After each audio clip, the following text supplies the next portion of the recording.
Hey guys, it's Kwana back again with another movie review. Hope you guys are doing awesome.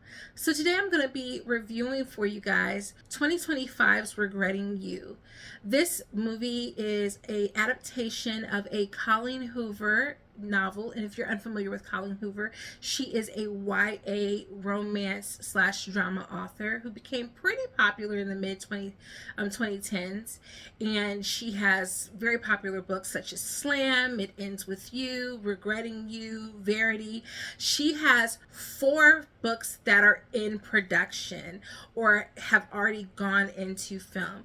It started with 2024's It Ends With Us, which was highly publicized, highly drama fueled, about domestic violence, and stars Blake Lively and Justin Baldoni, who also directed it. And as of the making of this review, it's still currently in legal battle. Okay, we're not going to get into all of the ends of that. And it's also probably her most biographical work. Regretting You is a little bit less heavy than It Ends With Us. It deals with more emotional abuse versus the physical abuse of It Ends With You. And it centers on a mother and daughter. We have Allison Williams playing Morgan Grant, a young woman who finds herself pregnant at 17, right on the verge of graduating from high school, or having just graduated from high school, and marrying her high school sweetheart. 16 years later, it's her opportunity to lead her daughter Clara through this turbulent time when their family is struck by unimaginable tragedy.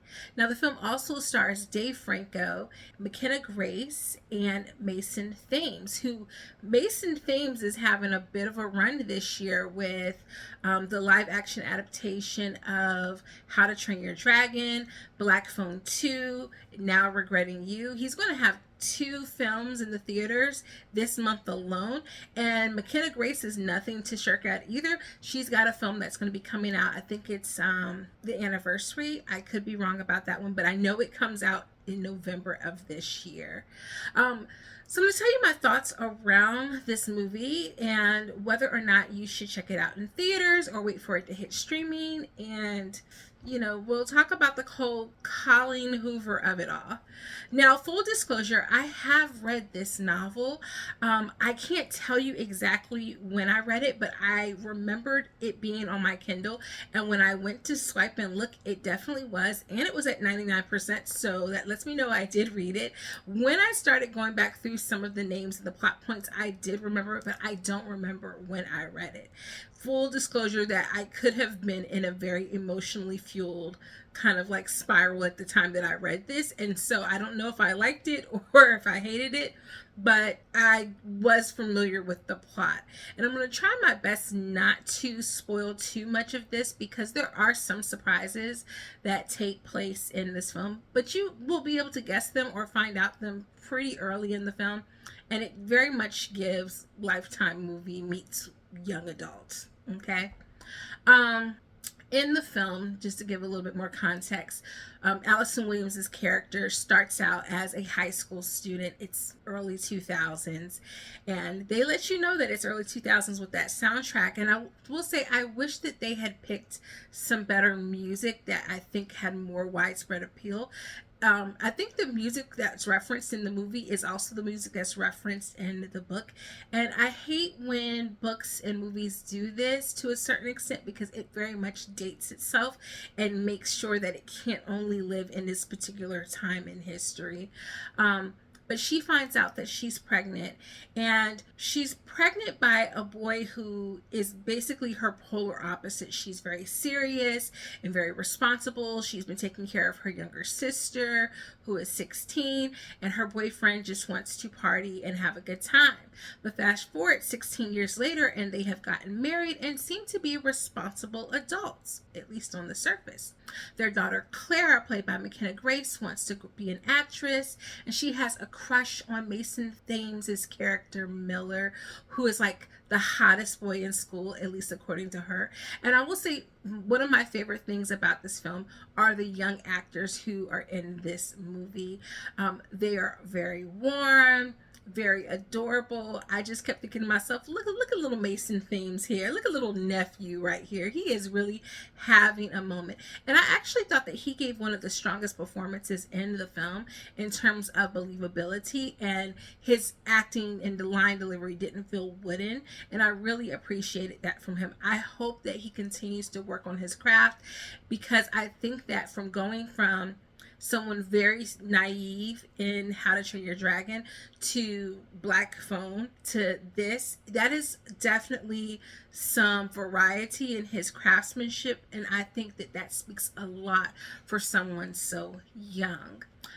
This film stars Dave Franco as Jonah, who is the kid's teacher, but also the love interest of Allison Williams's sister, Jenny. He and Morgan, played by Allison Williams, were best friends in high school, and he starts dating her sister, but there's a little bit of like, will they, won't they going on. I won't get too much into all of that. And he is giving his best Dave Franco.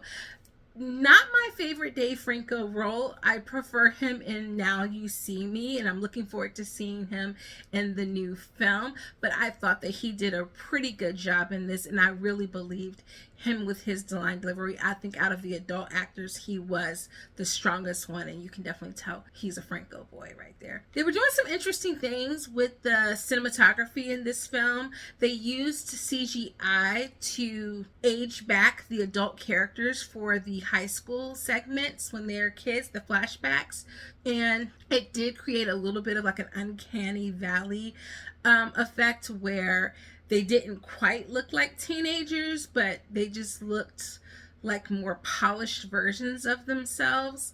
And I think that there's a certain willingness to suspend our belief.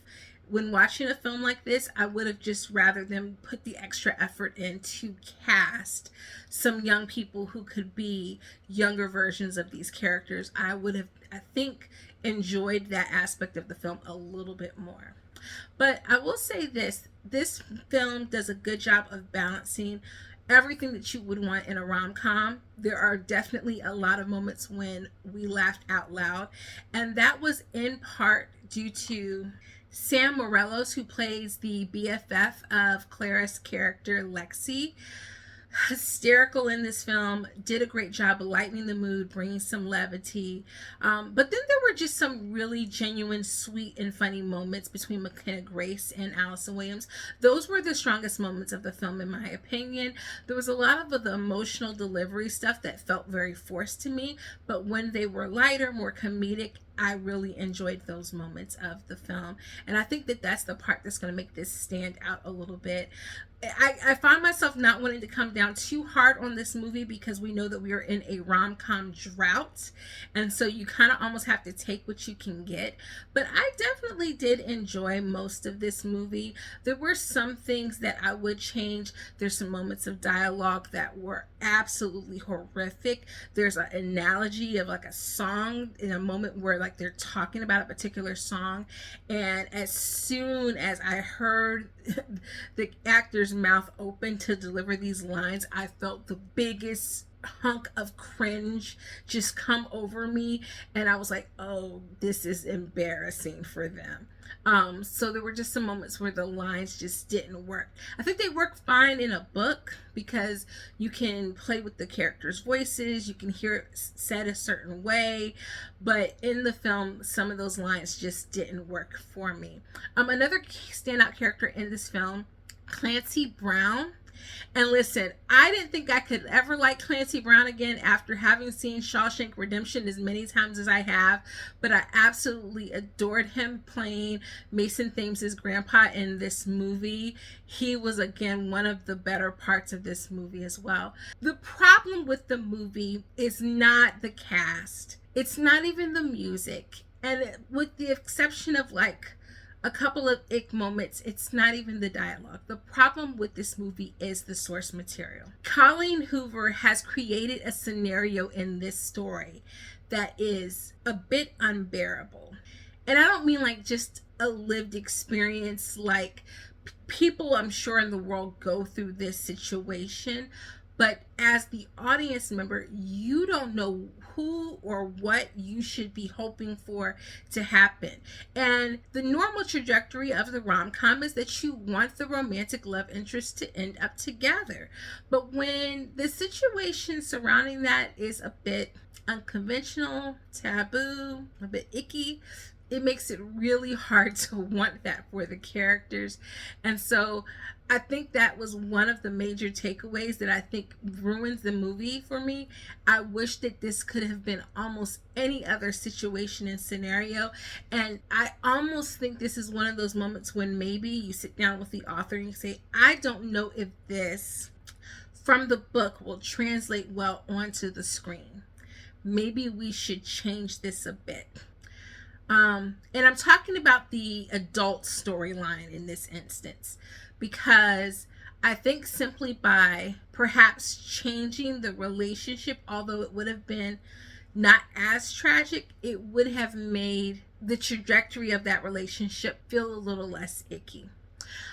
You have your normal teen stuff going on between McKenna Grace and Mason Thames' characters, and I like the role reversal that they experience, where we get to see the male character be the more mature one in many instances. I was really impressed by how the movie handled that, and I thought that Mason was balancing kind of this cockiness that he's meant to have in the beginning of the film to then showing that gradual maturity that he has, that inner maturity throughout the rest of the film. I thought that worked really, really well. Overall, I did enjoy this movie. I would watch it again. And while I did 100%, I think, enjoy watching it in the theaters, because there was this collective moment where the audience, we were all laughing at the same moments and the same beats. And I think if you are a rom-com person, that will really work for you. But I would probably only watch it the one time, and probably as a matinee.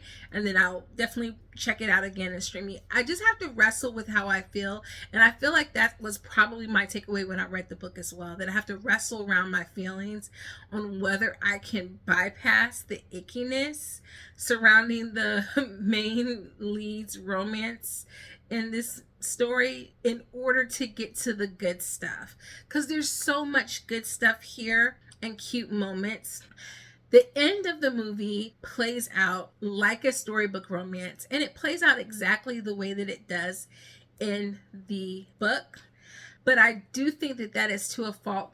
By the time we get to the end, Mason Thames' character is becoming a bit of a caricature, where he started out way more fleshed out and nuanced midway through. He kind of comes back to being a caricature of himself towards the end, and I didn't love that for his character, but I thought what he gave us throughout the film consistently with his acting choices was really, really well done. Really, really smart. This film was directed by Josh Boone, who is probably most known for The Fault in Our Stars, another YA romance drama, that one by John Green. And I think the takeaway is just, I don't know that we should keep adapting Colleen Hoover books, y'all. After this one, they just all kind of go downhill from here. There's a lot of films that books of hers that will not work on film because they are deeply problematic.